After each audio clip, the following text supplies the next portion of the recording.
कानपुर देहात में आग की चपेट में आने से मां बेटी की मौत के मामले में बुधवार सुबह 11:20 मां प्रमिला दीक्षित और बेटी शिवा के शव बिठूर घाट पहुंचे।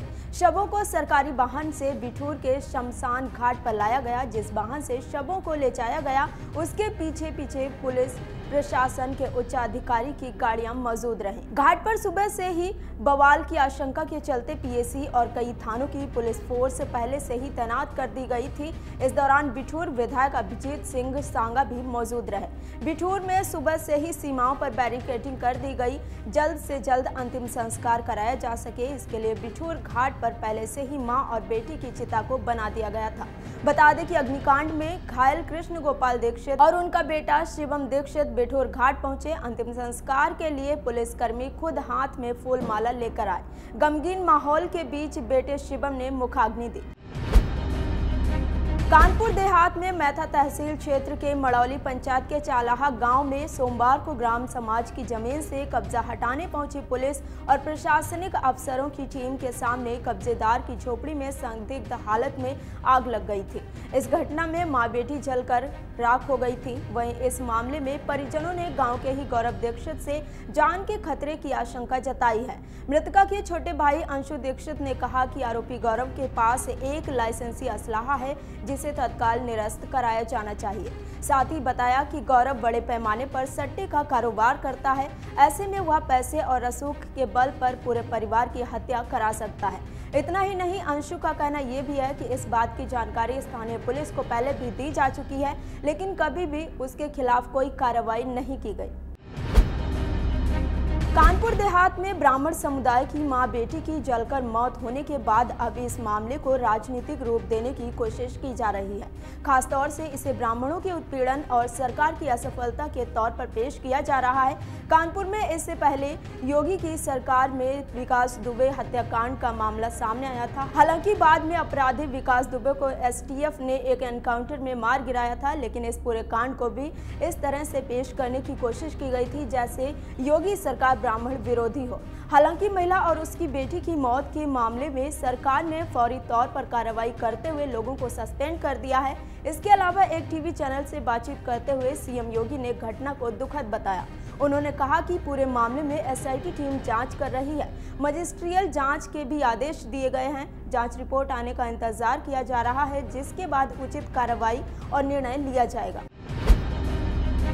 कानपुर देहात में हुई घटना पर बसपा सुप्रीमो मायावती ने सरकार को घेरा है। उन्होंने कहा है कि गरीबी, बेरोजगारी और महंगाई में पिछड़ेपन से त्रस्त राज्य में अब बुलडोजर राजनीति ने निर्दोष गरीबों की ही जान ले ली है। उन्होंने कहा कि कानपुर देहात जिले में अतिक्रमण हटाने के नाम पर हुई ज्यादती व आगजनी की घटना के दौरान झोपड़ी में रहने वाली मां बेटी की मौत हो गई। 24 घंटे बाद उनका शव उठाने की घटना ग्लोबल इन्वेस्टर्स समिट से ज्यादा चर्चाओं में है। ऐसे में यूपी की जनहितकारी भला कैसे संभव है। वहीं उन्होंने अपने एक ट्वीट में योगी सरकार को नसीहत देते हुए लिखा कि देश व खासकर उत्तर प्रदेश जैसे गरीबी, बेरोजगारी, महंगाई व पिछड़ेपन आदि से त्रस्त विशाल राज्य में भाजपा सरकार की लोगों को अति लाचार एवं आतंकित करने वाली बुलडोजर राजनीति से अब निर्दोष गरीबों की ही जान भी जाने लगी है, जो अति दुखद व निंदनीय है। सरकार अपना जन विरोधी रवैया बदले। कानपुर देहात में सोमवार को अतिक्रमण हटाओ अभियान के दौरान मां बेटी की झोपड़ी में जलने से मौत हुई। उसके बाद से माहौल गरमाया हुआ है। इसी बीच मामले को लेकर राज्य सरकार की तरफ से डिप्टी सीएम ब्रजेश पाठक ने पीड़ितों से बातचीत की। दरअसल परिजन शव का अंतिम संस्कार करने के लिए तैयार नहीं थे। हालांकि दोपहर में उप मुख्यमंत्री ब्रजेश पाठक से फोन पर बातचीत करने के बाद शवों को पोस्टमार्टम के लिए देने से इनकार करने वाले परिजन और स्थानीय लोग राजी हो गए और औपचारिकता के लिए शवों को पुलिस को सौंप दिया। जबकि इससे पहले पीड़ित परिवार के सदस्य और ग्रामीण उत्तर प्रदेश के मुख्यमंत्री योगी आदित्यनाथ के आने के बाद ही पुलिस को शव परीक्षण के लिए ले जाने की अनुमति देने की मांग करते रहे। बता दें कि इससे पहले राज्य मंत्री प्रतिभा शुक्ला मृतका के परिजनों से मिलने पहुंची थी, जहां उन्होंने पीड़ितों को आरोपियों के खिलाफ सख्त कार्रवाई का आश्वासन दिया। कानपुर देहात में हुए आगजनी मामले में सपा के प्रदेश अध्यक्ष नरेश उत्तम पटेल ने आरोप लगाया है कि भाजपा सरकार में दलितों, पिछड़ों ही नहीं ब्राह्मणों का भी लगातार उत्पीड़न हो रहा है। उन्होंने कानपुर देहात की घटना का जिक्र करते हुए पार्टी के ब्राह्मण नेताओं को निर्देश दिया है कि जहां भी उत्पीड़न हो वे मौके पर जाएं और जांच कर रिपोर्ट दें। जिले में ब्राह्मण नेताओं को एकजुट कर सरकार की तानाशाही के खिलाफ आंदोलन शुरू करने के भी निर्देश दिए गए हैं। पटेल ने कहा कि कानपुर देहात के जिला प्रशासन ने अपने कृत्य को छिपाने के लिए सुबह से ही विधायक अमिताभ वाजपेयी के घर के बाहर पुलिस का पहरा लगा दिया। विधानसभा में पार्टी के मुख्य सचेतक डॉक्टर मनोज पांडे की अगुवाई वाले प्रतिनिधि मंडल को घटना स्थल पर जाने से पुलिस ने रोक दिया और अभद्रता की गई। उन्होंने एसडीएम और लेखपाल के साथ डीएम के खिलाफ भी हत्या का मुकदमा दर्ज कर मृतकों के परिजनों को उचित मुआवजा और सरकारी नौकरी देने की मांग की। कानपुर में बीते सोमवार को बुलडोजर कार्रवाई के दौरान लगी संदिग्ध आग में मां बेटी की पुलिस कर्मियों के सामने जलकर मौत हो गई, जिसके बाद से प्रदेश की राजनीति गरमाई हुई है। मामले में सपा प्रमुख अखिलेश यादव ने योगी सरकार पर निशाना साधते हुए कहा, सत्ता के अहंकार की अग्नि ने एक परिवार को भस्म कर दिया। कानपुर नगर या कानपुर देहात ही नहीं, पूरा उत्तर प्रदेश भाजपा सरकार के अन्याय का शिकार हो रहा है।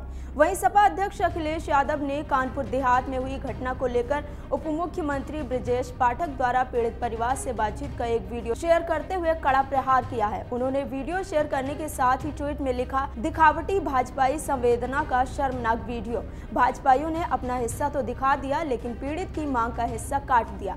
ये भाजपाई असंवेदनशीलता का निकृष्टतम रूप है।